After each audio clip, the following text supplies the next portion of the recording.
So here's the first thing you don't do. Give them a general statement. Let's say you were involved in some extracurricular activity like basketball. You wouldn't send in an essay that begins, "When I played on the basketball team, I learned all about teamwork." First off, about 10,000 other people who were applying to the same school were on sports teams, and they also learned all about teamwork. Secondly, it's too abstract. It doesn't apply to you. What you need is a story, because the story is about something that happened only to you. So let me illustrate this by telling you a story. In one school, I met a student named Jenny. She was on the girls' basketball team.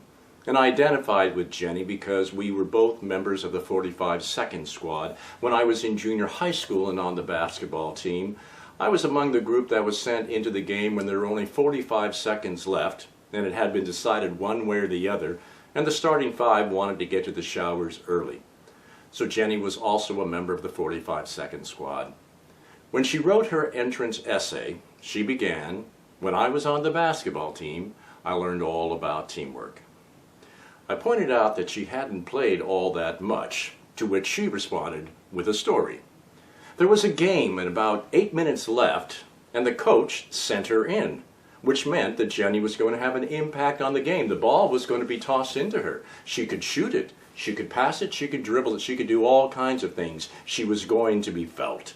All right, the whistle is blown, the ball is thrown into Jenny. She looks around, she decides she's going to make a shot. She turns around and does a beautiful jump shot. The ball arcs up and comes down about 10 feet in front of the basket, because Jenny was at the half-court line when she turned around to shoot.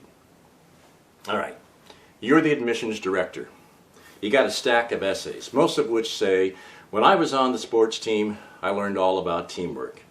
And then you've got Jenny's essay.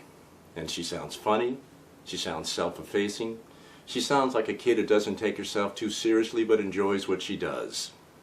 Which you're going to go with? You go for the one with the story.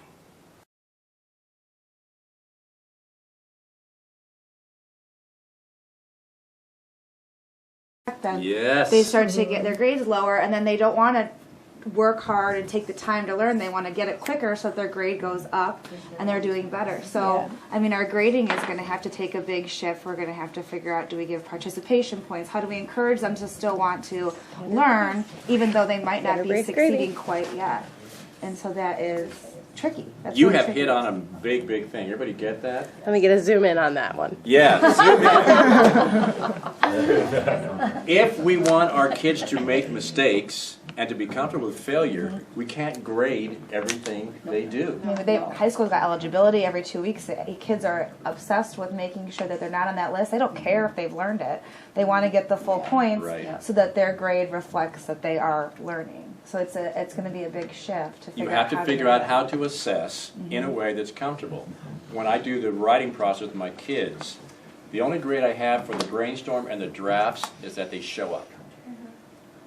The quality, all that, that's secondary. They get credit if they turned it in, but they don't get graded down if they took, and I have kids all the time that experiment in the draft. Now, I'm trying this voice, or I'm trying to change the perspective or the point of view or whatever.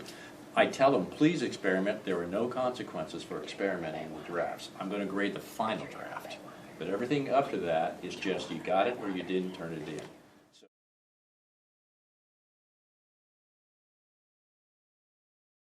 You know, but I felt like I was just setting it out to. I mean, do you think that I should take this out and kind of weave it in through an anecdote? I just don't really. Yeah, I definitely think the anecdote would be more powerful, and I think if you change the focus so it's not so much you envying them, but you observing them, Right. and what you see, then that opens it up to more anecdotes. Right. Again, like the birthday cake you just gave me is great. Okay. So I think that enables you to come up with more examples where you don't have to just find all the good things. Obviously, Right. there was some tension there too. So, and maybe the reflective part for you comes out again in looking at the nature of identity. That we have this desire both to feel close to other people, but to define ourselves away from them. And siblings do this all the time. You know, my sister was the straight A valedictorian kind of person, so therefore, of course, I had to be the C student because, and I had to do other things that would define myself away, but oftentimes siblings will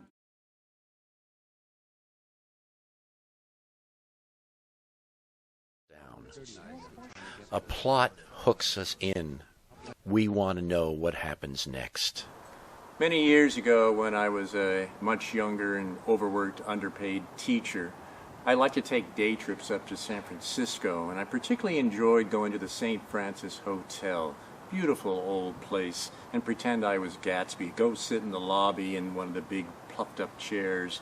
Well, one day as I'm sitting there, 3 men walk into the lobby across from me, all wearing trench coats, all with sunglasses, all with newspapers folded under their arms, and one carrying a briefcase.